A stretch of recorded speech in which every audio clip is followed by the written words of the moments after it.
Olá, tudo bem? Espero que todos estejam bem. Mais uma vez aqui a gente está no nosso estúdio, né, gravando mais um podcast. Hoje o tema que a gente vai conversar vai ser a amamentação nutrindo vínculos, né? E hoje eu tenho uma convidada mais que especial, né, a doutora Ana Clara Rocha.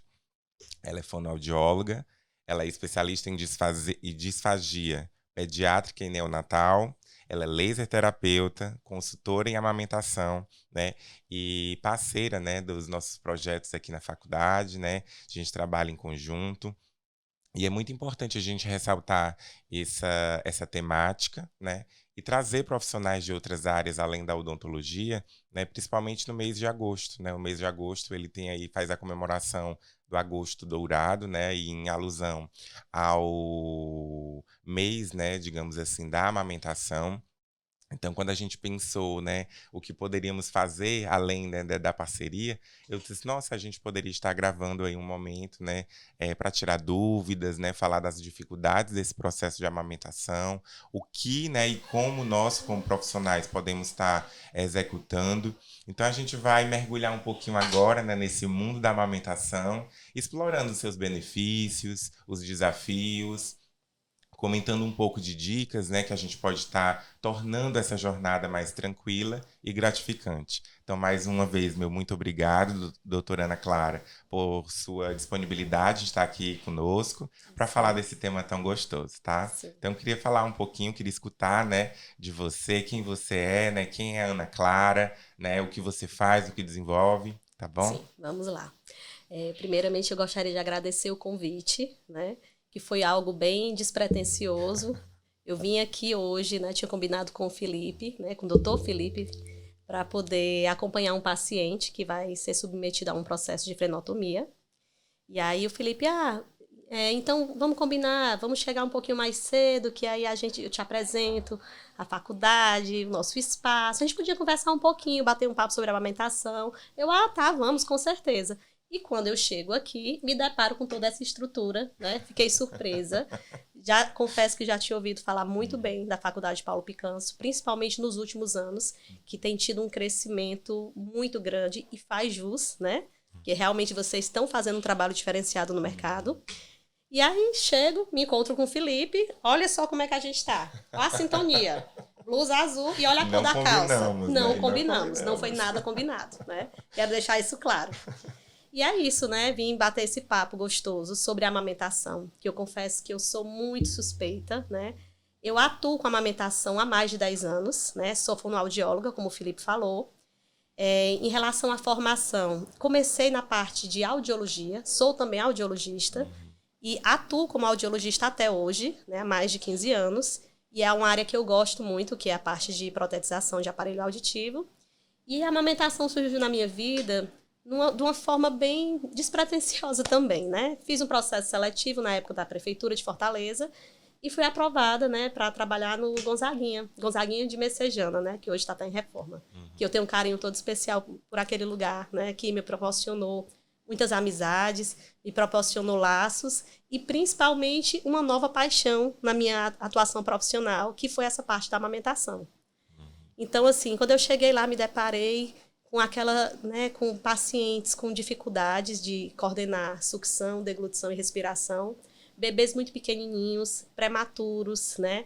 O projeto Canguru, bebês de UTI, aí eu, meu Deus, o que é que eu tô fazendo aqui?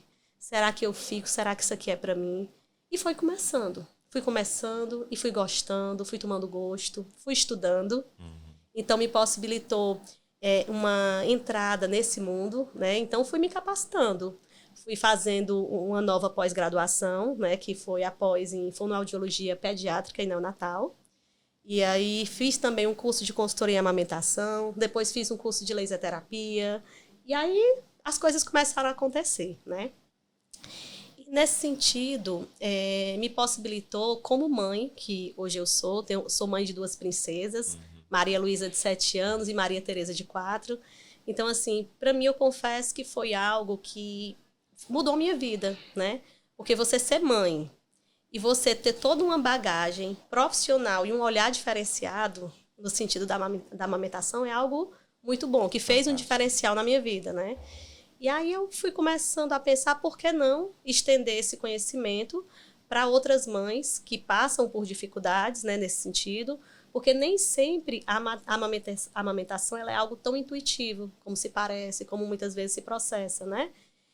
E assim, realmente tem algumas mães que necessitam desse olhar diferenciado, desse apoio profissional, né? É uma fase muito difícil para muitas, porque assim, a gente sabe que o puerpério é algo que mexe muito. A questão hormonal, ela tá muitas vezes de 8 a 80, né? E tem toda aquela pressão por estar bem, por nutrir bem, por o bebê só mamar. E nem sempre a mãe, sem uma ajuda especializada, ela consegue fazer isso de forma tão fácil. E aí é onde entra o nosso trabalho, né? A importância não apenas da fonoaudiologia, mas de outras profissões que desempenham um trabalho maravilhoso, né? A doutora Gracemia falou aqui de algumas profissões, né? Eu gostaria de levantar aqui e falar também da enfermagem, que há muitos anos faz um trabalho belíssimo, não só nessa parte também de consultor de amamentação, porque tem muitos profissionais atuando nessa área há mais tempo, mas também nos cuidados materno-infantil, né? Então, é muito importante também. Acaba envolvendo fonoaudiologia, odontopediatria, a enfermagem, fisioterapia, medicina, né? Uma parte também da osteopatia, que é importantíssimo, muitas vezes a gente precisa também, né? E assim estamos caminhando e possibilitando ajudar muita gente. Com certeza, com certeza. Isso é muito valioso nessas informações, porque quando você passa pela experimentação, né, como a doutora Ana Clara falou, né, depois do processo que ela passou de ser mãe, né, ela conseguiu enxergar bem mais além, né? Então, quando a gente tem essa experimentação, essa condição, essa vivência, a gente consegue falar com bem mais propriedade, né? Então, assim, é muito importante a gente pontuar toda esse laço, né, que a gente acaba fazendo de forma multiprofissional, né? Eu lembro que um paciente me procurou e ele já vinha cansado de outros profissionais, mas quando a gente observa, às vezes, as minúcias, o pequeno detalhe, às vezes, faz uma diferença enorme, né? Então, quando eu encaminhei novamente para o pediatra fez uma avaliação, observou que ele estava desenvolvendo, né, uma alteração postural, né? Então, aí foi encaminhado para o osteopata, depois foi também para a fisioterapia. Ele retornou já bem melhor, a gente fez o procedimento de frenotomia e aí deu continuidade perfeitamente, né? A vida dele, a qualidade de vida melhorou bastante.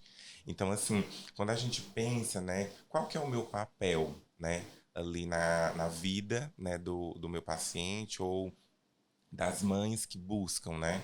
Porque além, né, de tudo que a gente já comentou da doutora Ana Clara também, ela ainda é funcionária, né, do Hospital César Carlos. Então, ela está bem lá na ponta, né, ali com os bebês recém-nascidos, né, principalmente aqueles que às vezes necessitam um pouco mais de atenção, né, os que vão ali para a UTI, né, para o centro ali mais que requer um cuidado maior para essas crianças. E é muito importante desenvolver desde cedo, né? Então aí a gente pode pensar assim nesse olhar mais precoce, né? O que o diagnóstico precoce ele pode estar favorecendo a melhora e a qualidade de vida dessas crianças? Pronto, assim, puxando um pouquinho lá da ponta, né, desses bebês que nascem, às vezes, um pouco antes do tempo, ou até mesmo nascem com algumas outras questões, de repente, neurológicas, ou alguns outros fatores que podem, lá na frente, atrapalhar nesse processo, né? A gente espera que os bebês, eles tenham de função, de forma organizada, a sucção, a deglutição e a respiração em torno de 34 semanas, aproximadamente. E a gente lida muito com bebês que nascem bem antes disso. E aí, o que é que a gente faz, né? Geralmente são bebês que não conseguem se alimentar de forma segura, ainda pelo peito da mãe, ou de repente pelo copinho, né? E aí a gente faz um trabalho de realmente na parte com um olhar mais direcionado para ver a parte muscular, a parte de força, a parte de vedamento labial, de canolamento, né? A parte de organização dessas funções para que ele consiga se alimentar de forma segura sem precisar da sonda, né? É isso o nosso trabalho. Enquanto o Hospital Amigo da Criança, né, que eu faço parte, né, que é o César Carlos, a gente tem uma visão de amamentação, né? A gente prioriza realmente a amamentação. Mas quando essa não é possível, né? Por motivos, né? Que eu acabei de comentar aqui, aí a gente realmente faz essa forma de modo que traga essa mãe e acabe não afastando esse vínculo, né? Então, assim, é a nossa primeira opção, né? Mas, assim, tem situações que realmente nem sempre é possível. Às vezes o bebê pode ter uma cardiopatia, algo que seja mais grave, ou então, às vezes, alguma síndrome, e que a gente não consiga fazer com que a amamentação aconteça de forma exclusiva. Mas, em partes, a gente, pelo menos, tenta que ela seja feita de forma mista, né? Então, assim, é um trabalho que ele é muito gratificante, mas é um trabalho que ele exige muito da gente.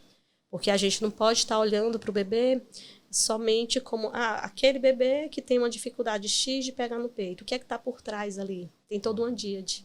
Tem uma mãe que muitas vezes está abalada, porque ela está afastada do filho, o filho está no processo de internação, ela está em casa, ela está preocupada com outras questões de saúde, não apenas a amamentação, mas também até às vezes de sobrevivência, né? E a gente tem que realmente ter esse olhar, a gente tem que ter essa empatia, entender, acolher e ser ponte para esse processo de desenvolvimento, né? Quando eu falo desse âmbito, né, porque eu venho de duas realidades, tanto do SUS como da particular. Né? Então, assim, eu faço realmente uma atuação muito grande nessa parte externa, né? E aí a gente vê que é algo que se assemelha, não é só aquela mãe de SUS, ou não é só aquela mãe que tem uma condição financeira mais favorável que necessitam desse olhar, desse cuidado. Sim, sim. Já tem toda uma cultura, né, Felipe? Exato. Assim, da mulher, assim, a gente sabe que antigamente, né, sei lá, 20, 30 anos atrás, o processo ele era outro, né? Então, assim, a sociedade tinha essa busca da mãe que não é mais submissa, que não é mais só dona de casa, a mãe que é profissional, a mãe precisa ter essa liberdade de ir, de vir, então, taca a mamadeira. Exato. Não é isso? Taca a mamadeira, então, de repente, no meu tempo, eu não fui amamentada como as minhas filhas foram, né? Não sei como foi tua realidade, mas de uns tempos para cá, tem se falado sobre a importância da amamentação, a importância do leite para essa criança. A gente sabe que quanto mais cedo a criança é exposta à fórmula, mais facilidade essa criança vai ter de adquirir outros processos, de repente alergias alimentares, né? Isso é comprovado cientificamente. E sem contar que a amamentação natural, o leite materno, ele é espécie específico. Então, daquela mãe para aquele bebê, ela vai produzir exatamente tudo aquilo que o bebê precisa, né? Então, assim, é outra coisa. É como se, como é que eu posso falar? É como se o leite humano, ele criasse meio que uma pintura, um revestimento protegendo internamente para infecções, né? Aquele estômago não fica tão irritado, aquele intestino não vai ficar tão irritado como com um leite de fórmula, né? E é isso. E aí, assim, a gente faz esse trabalho dessa conscientização. Eu acho que as mães hoje, independente de classe social, às vezes até as mais favorecidas, elas têm um conhecimento maior sobre a importância da amamentação, porque tiveram isso na educação. Às vezes tiveram acesso a um pré-natal de qualidade, às vezes estudaram. A gente vê os pais cada vez mais empenhados em fazer cursos, né? Começar as consultorias ainda na gestação, para saber exatamente o que é que pode vir. Então, a gente vê eles chegando já cheio de dúvidas, de vontade, de fazer o negócio acontecer. Isso é muito legal, porque ganha não só a família, mas principalmente o bebê. Né? A gente vê mais essa vontade, esse empenho hoje do que há alguns anos atrás. Você falou aí, pontuou uma coisa muito importante, que é o que diz respeito à importância do apoio, né? Do apoio tanto profissional quanto familiar. Sim. Né? Porque às vezes a mãe é uma mãe de primeira viagem, e isso também não ocorre somente em mães de primeira viagem, né? Por exemplo, mãe já teve o primeiro filho, no segundo parece que é como se fosse tudo novo novamente, né? E realmente é, né? A mesma receita que foi utilizada no primeiro talvez não dê certo no segundo. E não é um momento de desesperar, né? De se desesperar, né? Porque a gente tem que contar e tem que ser criado, né? Mesmo essa rede de apoio, tanto profissional paciente como paciente família, né? E é muito importante hoje a gente pontuar que a mulher, antes, né, como você colocou, ela apenas desenvolvia, né, uma função específica, ou era criticada, ou era excluída, né? Eu acho que a palavra certa Sim, é essa, né? sim. Existia essa exclusão, né, da mulher, e hoje ainda se cobra muito mais da mulher, né? A situação em que ela vai ser dona de casa, esposa, mãe, funcionária de uma empresa, É né? verdade. Então, assim, a pressão vai muito grande para cima da mãe. Eu vejo assim na minha experiência, às vezes, após o procedimento, né, a mãe às vezes vai colocando, olha só, fique tranquila no seu tempo e no tempo do seu filho. Encosta, relaxa, fica tranquila. Você só vai sair daqui depois que seu bebê mamar. Ela, eu acho que não tá conseguindo. Eu se calma, vai dar tudo certo. Não desista, porque eu tenho certeza que o seu filho não desistiria de você. Já falei 2 vezes isso, as mães já começaram a chorar. Quase eu choro junto também. É, Porque eu acho assim, às vezes uma frase, uma palavra de apoio, né? Um exemplo, eu como homem, né? Eu não posso passar por esse processo, né? Mas, assim, o que eu posso apoiar e o que eu vejo também, né? Você colocou aí, assim, não sei como era na sua época, né? Eu amamentei até 1 ano de idade, mas, assim, eu percebo de antes e até agora, né? Uma diferenciação é que muitos pais estão chegando juntos, né? sim. Tem esse apoio mãe e pai, né? Que traz aí o olhar da família, né? Porque às vezes era muito assim, ah, não, o filho é teu, coloca pra mamar. Era algo muito só, né? Exato, Mãe e bebê. Hoje não, hoje a exatamente. gente vê uma diferença. É claro que ainda tem Sim. muitas mães, né, que têm que exercer a maternidade de forma Uhum. solo. Mas, assim, a gente vê hoje, nessa estrutura familiar, um processo mais participativo, né? Assim, e é algo até que eu vejo muito nos meus pacientes, né, que eu faço acompanhamento nesse âmbito particular, um apoio dessa rede. E assim, as mães, elas têm, em especial, elas têm que também ter muito jeito de como vai falar e de como vai receber esse apoio. Porque a gente sabe que existe uma diferença, né, de geração mesmo. Sim.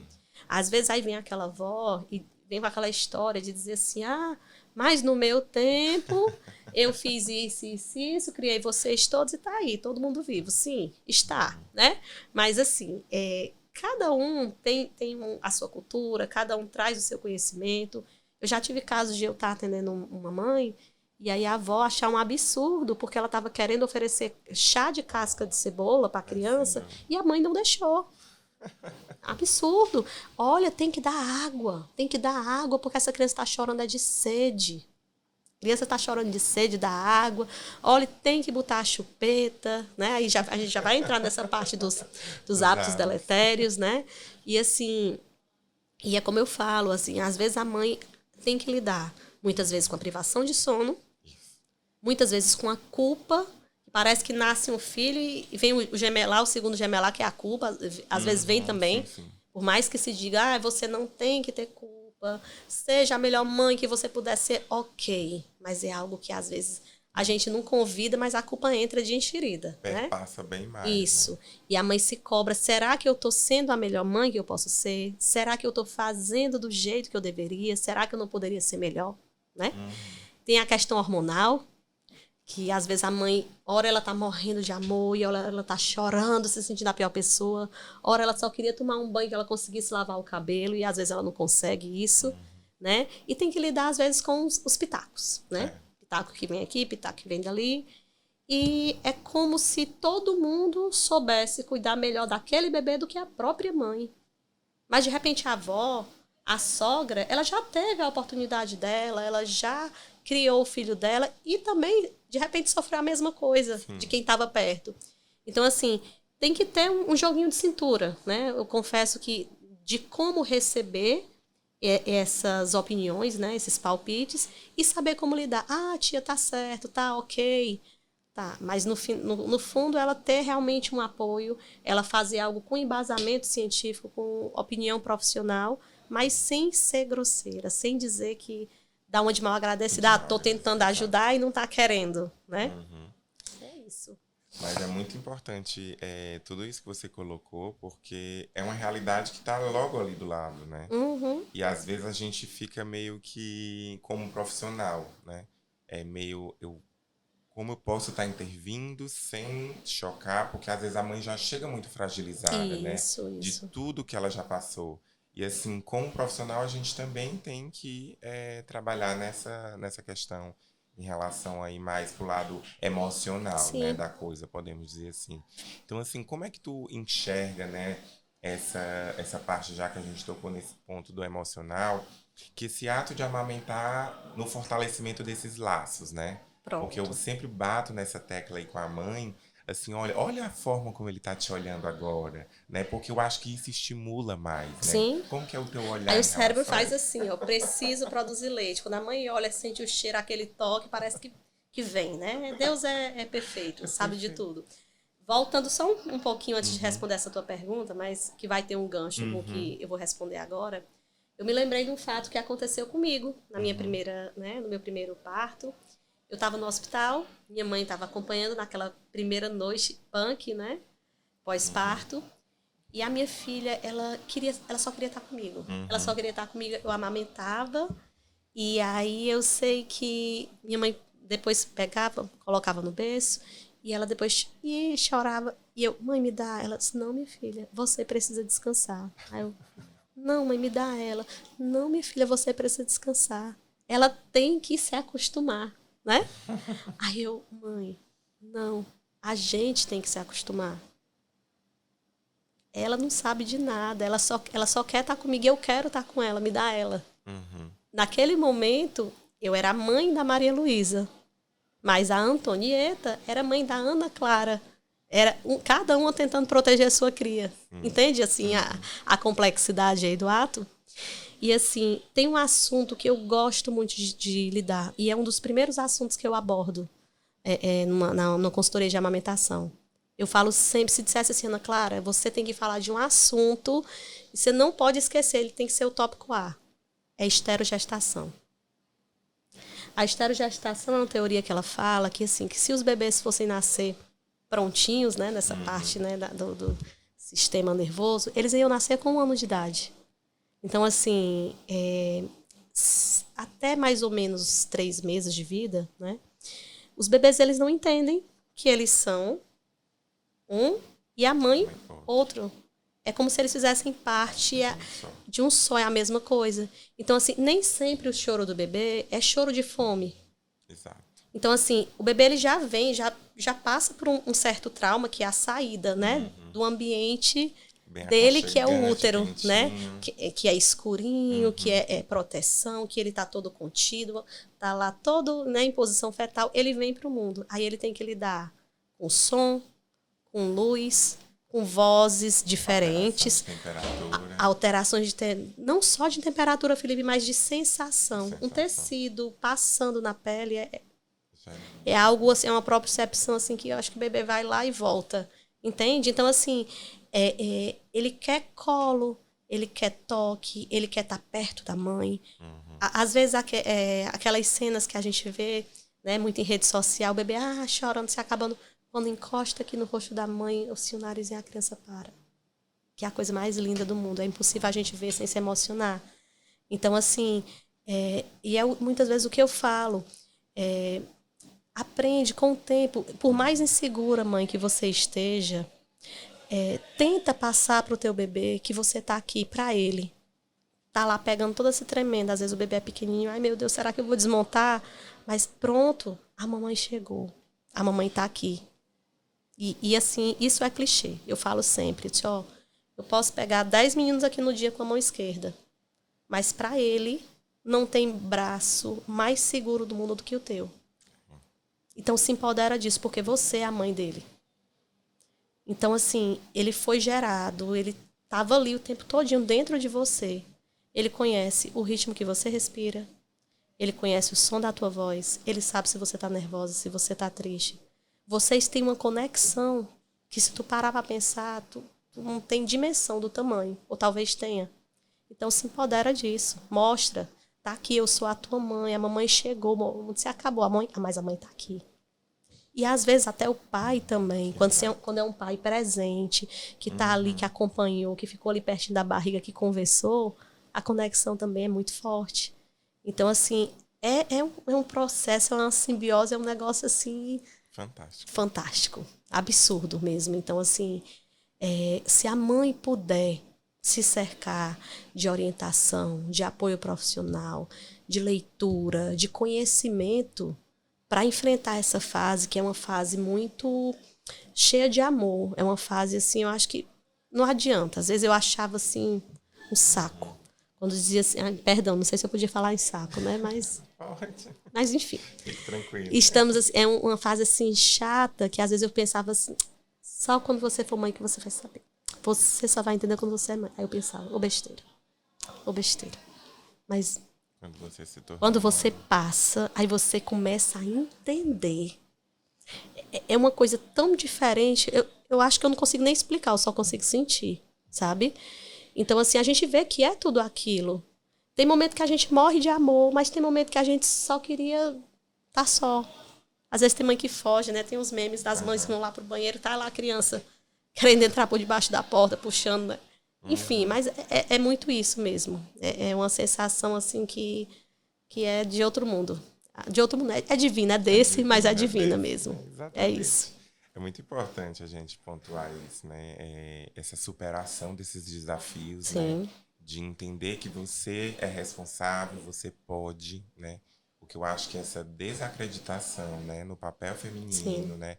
Eu acho que vem muito já enraizado, né? Sim. E as mães, quando tem um bebê, elas ficam... tudo tá aflorando, né? E o hormônio fica desregulado. Sim. E às vezes um vento que passa, uma palavra mal falada ali no momento errado, acaba que desestrutura a situação. Porque já vem toda uma situação de fragilidade mesmo, né, Felipe? Então, assim, é muito importante essa pontuação que você colocou da superação, né, desses desafios. Sim. Porque o ato de amamentar não é um ato fácil, né? Não é aquela conta de ai, não, vou ali no meu cantinho, não. Tem várias situações, várias etapas, né? Às vezes alguns problemas aparecem no meio do caminho, né? E graças a Deus a gente tem profissionais capacitados, né? Que trabalham, né, com Tem toda muita essa gente boa hoje trabalhando, né? Como eu falei, pessoal da enfermagem, que eu posso dizer que meio que começou aí com essa questão materno-infantil. Quando eu fiz a minha pós aqui em disfagia pediátrica e neonatal, foi a primeira turma. Foi uma instituição que veio de fora, de Minas Gerais, a gente conseguiu formar uma turma aqui. Nossa, e a gente fez a primeira turma, depois já tiveram várias. Na consultoria em amamentação, fui também na primeira turma, né, uma turma assim riquíssima, tinha enfermeiros, fisioterapeutas, tinha pediatra, muitos fonoaudiólogos também. Aí o negócio foi começando, foi crescendo, foram algumas pessoas viajando, indo para São Paulo fazer, mas assim, hoje aqui, Fortaleza não está deixando a desejar para lugar nenhum. A gente tem profissionais excelentes, muitos profissionais competentes, tenho muitas colegas espalhadas aí em hospitais de referência também, atuando também nesse sentido mais particular também, né? Porque às vezes começa aqui numa instituição, vai gostando, vai tomando gosto, vai estudando e vai expandindo as redes, né? Exato. E nessa perspectiva dessa superação desses desafios, o que é que tu encara, assim, ou como que tu poderia estar falando, assim, para quem está nos assistindo também, o que poderia ser feito como alguma prática para aliviar algum desconforto e garantir, né, uma experiência mais positiva, mais prazerosa, né? Além de procurar o profissional. Vamos lá. Né? Conhecimento. Conhecimento. A gente sabe que, assim, existem algumas formas, às vezes você vai para amamentar. Uma das primeiras coisas que eu faço durante a avaliação, e assim, primeiro eu gosto de chegar um pouco antes, de conversar com a mãe, né, para entender um pouco da história, ver a anamnese, sentir como é que ela tá, quais são as dificuldades. E aí depois a gente vai, né, pro bebê.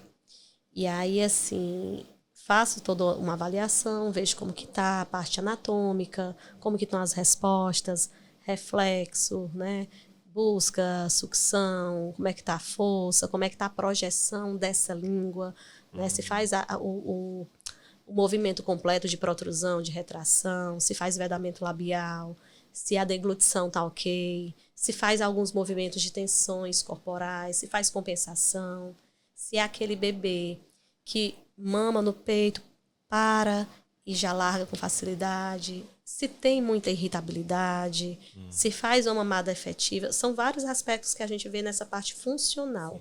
Mas, assim, algo importantíssimo da gente ver também, e é um dos pontos durante a minha avaliação, eu peço, amamenta, faz como se eu não estivesse aqui.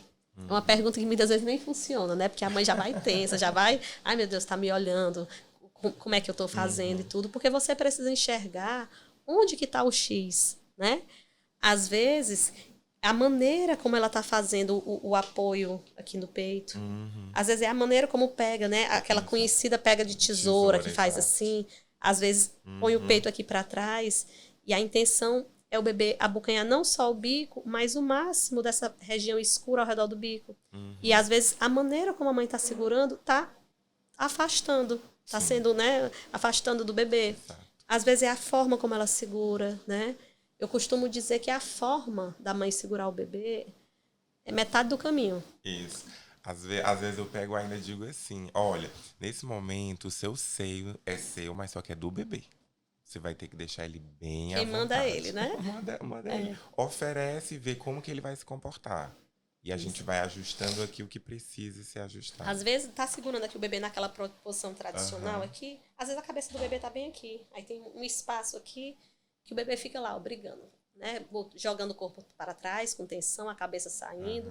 Às vezes, ao invés de segurar aqui no bumbum do bebê e apoiar bem a coluninha, o bebê tá todo tortinho, tá parecendo um S. Aí fica naquela briga, naquela confusão. Isso é desconfortável, né? Isso. É desconfortável pro bebê. Às vezes a criança até tem boa vontade, né? Tá lá querendo sugar, mas quando olha o bico do peito tá lá no queixo da criança. Então, assim, é realmente uma questão de atenção, né? Ninguém nasce sabendo. E eu falo muito, olha, da mesma maneira que ele tá querendo, você tá aqui para aprender, vocês dois juntos vão chegar no denominador comum e vai dar certo. De um jeito ou de outro, vai dar certo, né? E assim, era muito fácil. O bebê tava lá dentro da barriga, não precisava fazer nada, né? Tava lá sendo nutrido. E depois ele sai para esse mundo aí, né? Para esse mundo aqui que estamos, que não é fácil, vai ter que lidar com outras questões e ainda, né? A única forma que ele sabe de fazer, que ele vai saber fazer, é chorar. Ele vai chorar se ele tiver com frio, ele vai chorar se a fralda estiver suja, ele vai chorar se quiser a mãe, ele vai chorar se a luz estiver forte, se ele se assustar. E a mãe no desespero, né? Exato. Então, quanto mais cercada ela tiver de conhecimento, de embasamento, de rede de apoio, que tem se falado muito, melhor. Ela vai poder passar por essa fase de maneira mais, né, tranquila, né? Não é sempre assim para todo mundo, né? Mas é isso. E doutora Ana Clara me responde também uma coisa, né? A gente sabe que, assim, em alguns pontos eu sou contra, outros pontos eu sou a favor, né? Do uso Começou da a polêmica, chupeta. eu tô sentindo a polêmica já. Polêmica no ar. Chupeta. Polêmica no ar. Por quê, né? Nessa situação, a gente sabe que a mãe ela precisa estar desenvolvendo N funções, né? Sim. O pai, né, acaba que continua ali, olha, eu tô indo pro trabalho, vai a mãe, ou o pai deixa na creche, ou vai pro colégio e tudo mais. E às vezes a gente sabe que é muito importante a gente entender o choro, né? Como você pontuou, aquele choro da criança mais novinha, recém-nascida, a gente tem que entender porque o mecanismo de defesa dele vai ser o choro, por conta que a gente vai estar invadindo, né, a cavidade bucal e ele reconhece o mundo inicialmente pela boca, né? E a sensação com a chupeta traz um prazer. Sim. Apesar de a gente saber que é uma sensação, um hábito, né, não nutritivo, né, digamos assim. Né? Então, como que é o teu olhar como fonoaudióloga, né, como especialista na área, né, que trabalha, né, aí, dias e dias e dias, né, todos os dias nessa perspectiva, tanto no âmbito privado quanto no público. Como é que é a tua visão em relação a esse uso da chupeta? Aí eu vou falar numa questão cultural mesmo, né? Porque quando a gente chega, quando chega a chata da fonoaudióloga, o chato do odontopediatra, né? Olhando torto para a chupeta, a gente só falta ser crucificado, né, Felipe? Exatamente. Porque é tão lindo uma criança com A chupeta, cara da minha né? mãe fala Oh, isso. coisa linda uma criança com chupeta. A chupeta é lindo demais. Tem umas que vêm agora, né? Cheia de strass, brilho, né? Cheguei na casa do... Agora eu tô rindo, né? Ela possivelmente vai assistir esse podcast depois e vai dizer, tava falando de mim. Não tô falando seu nome. Tinha coleção de chupeta já. Nossa. Essa daqui eu pedi não sei de onde, essa aqui eu mandei fazer, essa daqui, quando for a primeira consulta com o pediatra, já tinha a chupeta da primeira consulta, o look montado. E aí enfraquece a amizade, né, Felipe? Enfraquece. Porque, assim, apesar de ter muito essa questão cultural, realmente a sucção é acalento, é um ato reflexo, mas que traz organização, que traz calma, né? E já tem muito essa questão cultural. Aí, assim, é uma polêmica muito grande quando se fala em confusão de bicos. Porque tem profissionais que dizem que não tem nada a ver. Meu filho chupou chupeta e tá aí, nunca deixou meus peitos. Até hoje, chupou o peito, até, enfim. Mas já tem outros que falam da dificuldade e, assim, não é receita de bolo. Às vezes o que dá certo para um pode não dar certo para o outro. Mas, assim, não deveria, tá? Eu acredito que essa consulta, que essa procura deveria ser algo pelo menos preventivo.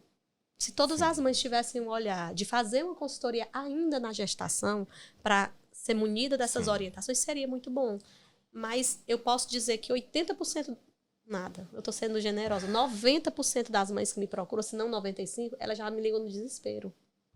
Elas já estão, assim, com os peitos... E o que eu percebo é que já faz parte do enxoval da criança. A Isso. chupeta já vem no kit, mamadeira, chupeta Isso. e tal, e várias chupetas, Isso. né? E assim, e a chupeta, né, ela traz, a gente sabe que alguns prejuízos, né? Por exemplo, é muito mais fácil sugar uma chupeta, um bico de uma mamadeira do que um peito materno. Sim. Né? A classe, toda a parte muscular que a criança vai trabalhar no momento de sucção ao seio materno é infinitamente maior. Então, assim, quando o bebê ele é muito acostumado com chupeta, a postura de língua dele vai modificar. Naturalmente, é uma língua que vai vir mais lá para trás, vai posteriorizar mais. E, assim, é um direito da mãe e do pai fazer o que eles quiserem. E colocar a chupeta se eles quiserem, mas é um risco que eles correm. Se a ideia deles for uma amamentação exclusiva, ou pelo menos, assim, amamentar de forma exclusiva a maior parte do tempo, a chupeta sim um passo para trás. E um fator bem importante também a ser considerado é que quando a gente compara, né, quando a doutora Ana Clara ela fala da confusão dos bicos, né, o mamilo, né, aí do seio materno, ele se adapta à cavidade bucal do bebê, diferente da chupeta, que a cavidade bucal, né, a boquinha do bebê vai se adaptar ao tamanho e à forma. Então, por isso que promove, né? Aí, o que acontece? Lá na frente, a chupeta, quando se tem o costume, é dificílima de tirar. Aí estão lá as crianças, né, com um sorriso lindo, aquela mordida aberta, né? Sorri e fica, né? A mordida aberta, lá vai pro odontopediatra, lá vai pro fonoaudiólogo também. Porque o odontopediatra vai ver toda a questão dessa parte óssea, né, de ver a questão dos dentes. E o fonoaudiólogo na reabilitação da postura de língua, dos pontos articulatórios, porque assim, a gente sabe dos outros prejuízos que não é só a amamentação, né? Nesse momento a gente está focando um pouco mais na amamentação, mas lá na frente, esses pais vão ter que correr atrás, porque às vezes, um bebê que chupou muita chupeta, ele vai ter uma musculatura geralmente mais diferente. Ele pode ter trabalho na transição alimentar. Sim, gente, transição alimentar. Aquela criança, meu filho dá trabalho para comer, só quer comer líquido, não quer se alimentar bem, não come carne. Já pararam para se perguntar o porquê? Se não é a musculatura que foi pouco trabalhada? Que tá querendo não enfraquecer. Às vezes até o sono. Porque uma sucção é diferente da natural, uma língua na postura diferente do que se deveria, né? Que na posição lá de palato, ela pode atrapalhar até no sono, né? Ela pode atrapalhar até no crescimento, na estrutura craniofacial. Né? E é isso. É muito importante a gente, às vezes a gente acha que amamentar só é colocar, né, ali o bebê na posição e esperar, mas existem outros fatores, né, como falei anteriormente, aí, envolvidos nessa conformidade, né? E para além, né, desse ato, né, dessa ação que você executa, o que é que você pode também falar um pouquinho sobre o laser, né, aí aliado aí aos protocolos, né, da amamentação, né? Sei que ajuda bastante, né? Muito, Aí muito. alívio de dor, inflamação e também na mãe, né? Às vezes a mãe está apresentando um quadro ali de mastite Sim. por alguma alteração, né, na linguinha do bebê. Sim, é bem importante. Aí, assim, antes da gente entrar na parte do laser, Felipe, eu acho até que para a gente fazer, assim, casar a Estrutura. história, a gente não pode deixar de falar do teste da linguinha, Sim, sim. que Sim, foi sim. um grande avanço, que foi, eu considero um divisor de águas, né?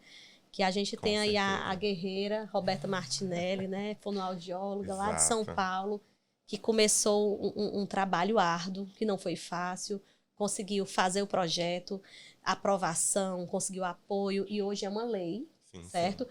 Toda criança deve fazer o teste da linguinha até as 48 horas, Seja público ou independente privado, de né? como seja, é para as crianças saírem, estar em Uhum, casa e ter o teste feito, né? Então isso acho que foi um grande avanço. uhum. E qual que é o objetivo do teste da linguinha? Ah, o objetivo do teste da linguinha é sair cortando aí os frênulos de todo mundo? Não. É justamente ver se aquele frênulo lingual, que para quem não sabe, essa liguinha embaixo da língua, né? Aqui assim, tem crianças que têm esse frênulo mais curtinho, né? Tem crianças que têm o frênulo normal, que a língua eleva normalmente, e tem crianças que estão com o frênulo ali, ó, em cima do muro, né? Que são os famosos duvidosos, né? E aí, assim, a partir do momento que na maternidade é feita uma triagem, tá certo? Que geralmente é feita por fonoaudiólogo, mas não só, tem situações, né, que outros profissionais, desde que capacitados, podem fazer, né? Mas, assim, em sua grande parte, é fonoaudiólogo que atua, né? Mas tem médico que faz, odontopediatra que faz, enfermeiro, enfim. E aí é visto, né, se esse frênulo está ou não alterado. Tem casos que já é identificado de cara, que são aqueles frênulos clássicos, né, que aqui em ponta, em ápice, e sobe como se a língua fosse um coraçãozinho. Tem casos que passam normais e são de fato normais. Tem alguns que passam como normais, mas na verdade não Não são. Às vezes a mãe está lá chama na consultoria, quando a gente olha, não, essa língua tá, não, mas tá como normal, e a gente olha assim, né? Enfim, que tem casos que são um pouco mais difíceis, sim. os duvidosos são de fato difíceis, e quero botar aqui uma observação, que às vezes tem família, já chegou caso para mim, pra me chamar para eu poder fazer a avaliação, e a mãe dizia, olha, porque a fonoaudióloga aqui que fez disse que era duvidoso, ela não soube fazer. E eu, opa, não é que ela não soube fazer. O frênulo do seu bebê, de fato, é um frênulo duvidoso. Aí eu fui explicar. É duvidoso, não é porque ela não saiba, mas nem todo caso de frênulo duvidoso é feita a É indicação. necessário. Então, assim, é por isso que a gente vai fazer essa avaliação com a funcional agora, para ver até que ponto aquele frênulo vai interferir ou não na amamentação, né?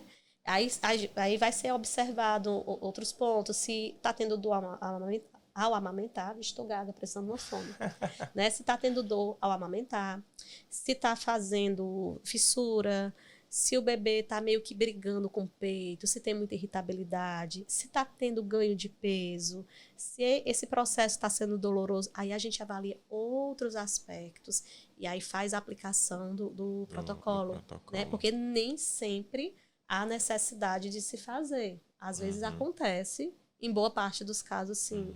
Mas tem casos que não. E esse é um ponto muito importante, né? Esse do teste da linguinha, porque assim, aqui na faculdade, apesar da gente, né, outros profissionais, quando são capacitados e calibrados, né, podem executar, aqui a gente sempre pede que venha do fonoaudiólogo. Porque eu acho assim, o protocolo, né, foi desenvolvido por um fonoaudiólogo, né? E eu acho assim que a área, né, apesar da gente trabalhar na área da odontologia, área cabeça e pescoço, mas assim, nada mais como uma visão de alguém, né, especialista daquela área, né? Isso. Então a gente trabalha sempre com essa a casadinha que eu falo, né? O fono e a odontologia. É muito importante essa Sim. condição. E me O casamento que deu certo, né, Felipe? Exatamente. E eu sempre bato na tecla também de que, assim, como que era difícil, né? Às vezes as pessoas dizem assim, mas quando eu nasci, sei Nem lá, tinha 15, isso. 20 anos atrás, não tinha Nem isso. morri, tô aqui, Aí, né? assim, exatamente. Mas, assim, gente, tinha muito caso, talvez, subnotificado. Sim. Era um duvidoso, precisava, e acabava que precisava ser feita a cirurgia bem maior, né? Crianças bem maiores. Né? Sei lá, Pronto. lá pelos 12 anos, ou quando Isso. começava, né, ali o processo Isso. de fala, né? Assim, o objetivo do teste da linguinha não é nem identificar frênulo para... porque lá na frente ele vai ter problema de Uhum. fala, ou de linguagem, ou de transição alimentar. Não. Num primeiro momento, é realmente visto a questão da Da amamentação. amamentação. Óbvio que se houver a necessidade de ser feita uma intervenção ali, naquela fase neonatal, lá na frente, aquela criança que poderia ter algum fator que Alteração do atrapalhasse, né, vai Uhum. ser beneficiada. Mas, assim, eu tenho visto muito, e, assim, eu confesso que eu mudei muito meu olhar quando a minha segunda filha foi necessário fazer frenotomia. Uhum. E, assim, o que é que aconteceu? Na maternidade, ela saiu com o teste normal. Uhum. Eu cega, né, quase 6 graus, sem minhas lentes, né? E naquele momento ali eu não era fono, eu era mãe. E assim, tenho o bico protruso, tenho técnicas de como fazer para amamentar, de posicionamento e tal. Então, no primeiro momento não tive dificuldade alguma, de fato. Mas aí depois que chegou em casa, que eu olhei ela chorando, eu disse, esse aqui não é normal, não, esse aqui é duvidoso. Tem alguma coisa Se fosse lá estranha. no Bristol, aplicado, que é um outro protocolo, Aham. né? Isso aqui estaria borderline, isso aqui não é, mas vamos ver até onde vai. Aí beleza. Porque tem casos que a criança faz a elevação e tal, mas tem momentos que o diagnóstico diferencial mesmo, você tem que fazer a manobra. E às vezes, no momento que quando a criança chora, é ótimo, porque às vezes Exatamente. Você faz a consegue ver tudo, elevação, né, né? praticamente. E aí, né, às vezes tem situação na maternidade meio que passa, né? Uhum. Enfim. Aí eu sei que eu fui acompanhando, fui vendo. Primeiro mês que a gente tem leite geralmente para dar e vender, tá ótimo. Segundo mês, ótimo, mas a criança vai começando a crescer. Vai tendo saltos, né, de crescimento. E a nossa produção de leite, mais ou menos em torno de 2 meses, ela não é aquele leite para dar e vender que era no começo, não. Porque a produção ela vai começando a se ajustar, né? De acordo com a necessidade do bebê. Aí eu comecei a passar por que situação?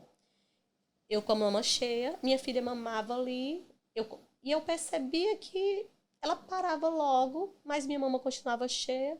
E quando era depois, tipo 1 hora e meia, ela queria de novo. E eu, exausta, e assim, eu percebi. Depois a gente vai começando a perceber que ela mamava, mas ela não conseguia se saciar. Ela parava, não era porque ela enchia, mas porque ela cansava. E o ganho de peso foi começando a ficar arrastado. Aí eu, epa, aqui chegou o momento. Aí mandei fazer a frenotomia.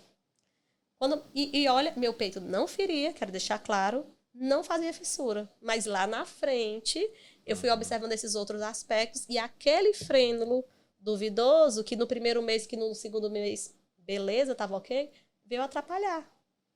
Na minha exaustão, na minha dinâmica com a minha filha, porque eu não conseguia fazer nada, ela só queria ficar no peito direto, e no ganho de peso. Por que ganho de peso? Porque a nossa produção de leite se ajusta de acordo com a necessidade do bebê.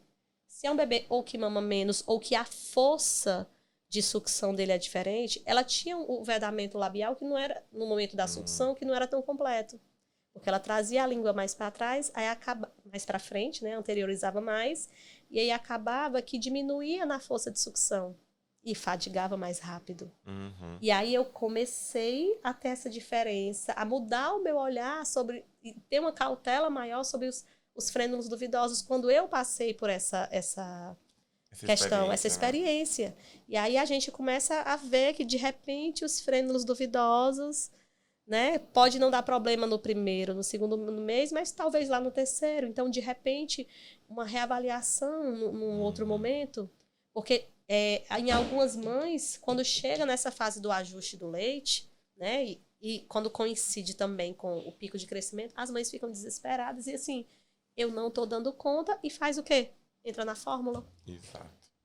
Entende? Fica bem mais complexo, né? Isso. E difícil, né, de tentar, né, modificar, indicar, né, essas conformações aí em relação ao costume, né, interferir em costumes, Sim. tradições, até mesmo familiares, né, às vezes, não, isso é besteira, deixa, e a criança vai crescendo com essa alteração, né.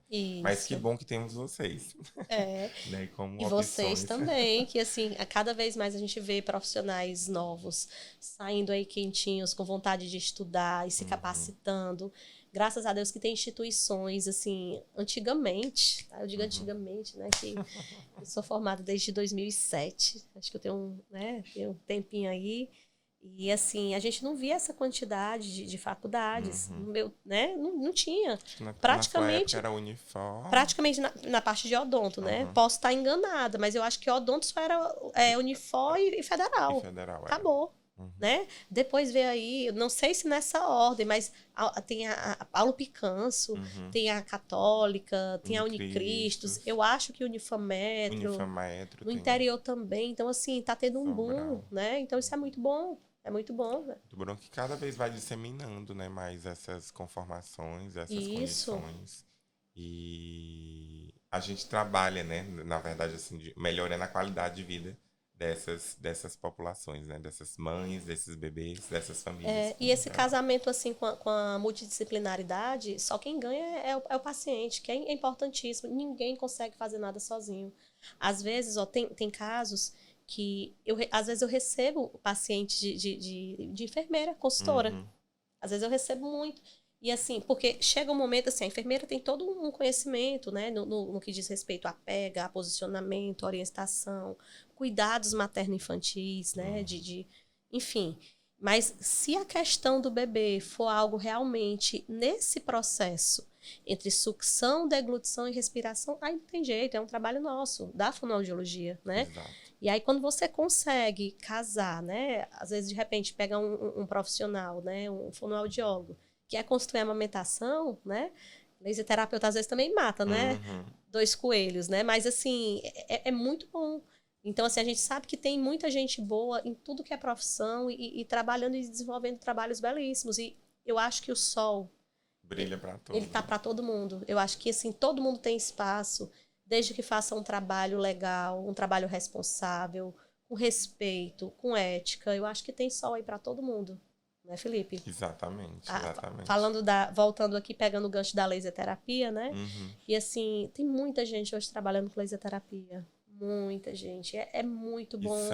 E são procedimentos, né? Formas de tratamento aí alternativas, se você acaba não utilizando um medicamento, né? Que melhora aí a qualidade, né? Aí melhora o processo de inflamação, melhora o processo de dor, né? Essa parte da cicatrização. O laser é fantástico. Eu sou suspeita. Depois que eu fiz o curso de laser, menina, uma queimadura. A gente quer, né? A gente quer botar o laser, a gente acha tudo para botar o laser, assim, né? Exatamente. Obviamente, né? A minha atuação no laser é na amamentação. Mas, assim, a gente vê que é assim, é todo um leque. É bom para tudo. E, às vezes, a gente tá muito... Acho que essa parte tá muito enraizada de tudo é medicamento, tudo é remédio, vai pra farmácia, enfim... Mas a gente tem muita coisa que é natural, que a gente pode usar desses recursos, às vezes até mesmo para produção de leite. Tem chás, né, que são combinações de ervas que a mãe pode usar para ajudar nessa produção, né? A gente sabe que tem muita coisa boa por aí e que se a gente se aprofundar, se a gente buscar conhecimento, buscar apoio, a gente consegue passar aí por muita coisa, né, de forma não tão tradicional, né? Não tão, certeza, com certeza. Pra gente finalizar, eu queria fazer só a última pergunta, tá? Ele tinha dito que era 20 minutinhos, né? Aí eu pensei, sabe de nada, inocente, eu falo mais que a boca, isso vai ser mais de 1 hora. Não, mas tá ótimo, é bom que a gente sempre com conhecimento, sempre isso é muito importante, né? A última perguntinha, a perguntinha mais pessoal, né? Ana Clara por Ana Clara, né? Como que você poderia definir uma palavra, uma frase, né? Como você poderia definir Ana Clara Rocha? Uma palavra? Uma palavra ou uma Aí você frase? me matou.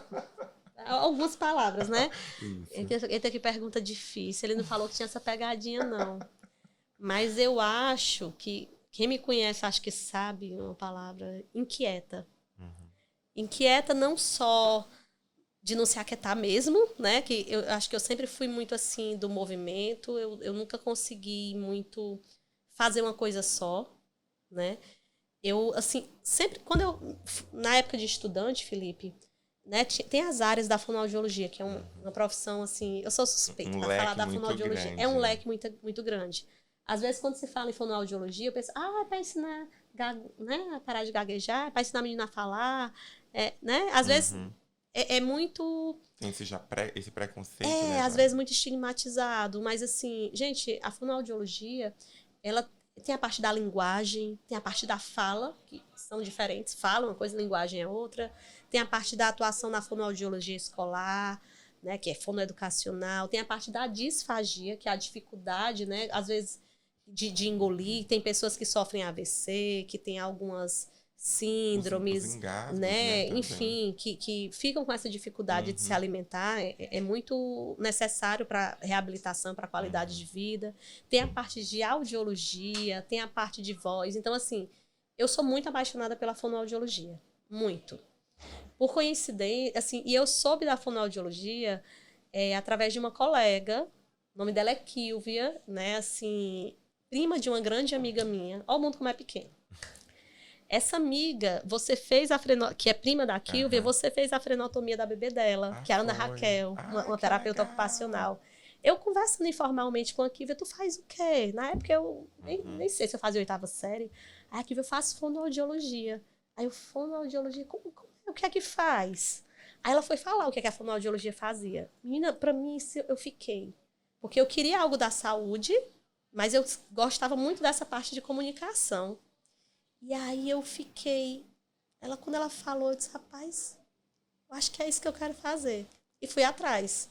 E cada coisa que assim, eu ia fazendo dentro da faculdade, sabe, nunca teve uma coisa assim que eu disse, jamais trabalho com isso. Nunca tive padrinhos assim, quando terminar já vou ter minha clínica montada. Não era essa a minha realidade. Sabia que eu ia ter que correr muito atrás, como tudo na minha vida. E aí eu disse, não, o que tocar eu danço. Eu vou procurar, não vou dizer que dessa água eu não beberei. Sim. Aí surgiu a oportunidade de trabalhar na audiologia, no âmbito de próteses auditivas, né? E aí gostei, me apaixonei. E depois dessa seleção, gostei muito dessa área. Hoje eu exerço as duas. Eu brinco, eu digo que tem horas que eu sou toda ouvidos, né? E tem horas que eu sou toda peitos, né? Vai depender do dia, do turno. E eu tento... abraçar tudo, esses dois amores, né, que, assim, eu gosto muito. Se me pedisse assim, Ana Clara, escolhe. Ou você fica com aparelho auditivo, ou você fica com amamentação. Não manda eu escolher entre minhas duas filhas, não, que não dá. Até quando eu puder e conseguir me permitir, eu atuo nas duas formas e tento dar o melhor de mim, né? Nem sempre a gente consegue, a gente fica naquela, será que eu não poderia fazer mais? Será que eu não podia, né? Mas, assim, o dia só tem 24 horas, né? Exatamente. E a gente é mãe, a gente é esposa, e a gente é filha, é tantas outras coisas. Exatamente. Né? E assim, a Ana Clara é um pouco disso Mas tudo. Mas que bom, né? Conhecer um pouquinho mais, né, da doutora Ana Clara, né? E para finalizar, né, esperamos que você, né, tenha obtido, né, vários insights, conhecimentos, né, valiosos sobre, né, a amamentação e se sinta inspirado, né, a abraçar essa jornada com confiança e amor. Isso. Né? E lembre-se também que cada jornada, né, da amamentação é única e que estamos aqui, né, tanto a parte da odontologia, a fonoaudiologia, né, o @ da doutora Ana Clara vai ficar disponível aí para vocês, então segue ela, você que está nos escutando, você que está nos assistindo até aqui, né, que ficou curioso de conhecer um pouco mais sobre o trabalho da doutora Ana Clara, segue ela nas redes sociais, segue também a gente aqui da Faculdade Paulo Picanso, que com certeza você vai ser bem atendido. E o que precisar, estamos aqui. Mais uma vez, doutora Ana Clara, eu que agradeço muito o convite, obrigado. Fiquei surpresa com toda essa estrutura. Vim aqui, não, vamos dar só uma palavrinha, conhece a nossa estrutura. Quando eu chego, me deparo com tudo isso. Olha só que chique. Assim, mas realmente. Muito obrigado mesmo eu que agradeço por ter compartilhado a confiança, um pouquinho do seu conhecimento, viu? Vocês estão de parabéns, gente. Vocês estão de Obrigado. parabéns. Você, doutora Gracêmia, toda a instituição. Realmente, eu estou muito surpreendida com tudo isso que vocês construíram e com a maneira como vocês, né, fazem a coisa acontecer. Vocês são merecedores de todo sucesso mesmo. Muito obrigada. Eu que Foi agradeço. ótimo. Se vocês tiverem alguma pergunta que queiram colocar, podem estar enviando aí para o direct, né, Sim. das nossas redes sociais, que a gente responde com o maior prazer. Até a Isso próxima. mesmo. Tchau, tchau.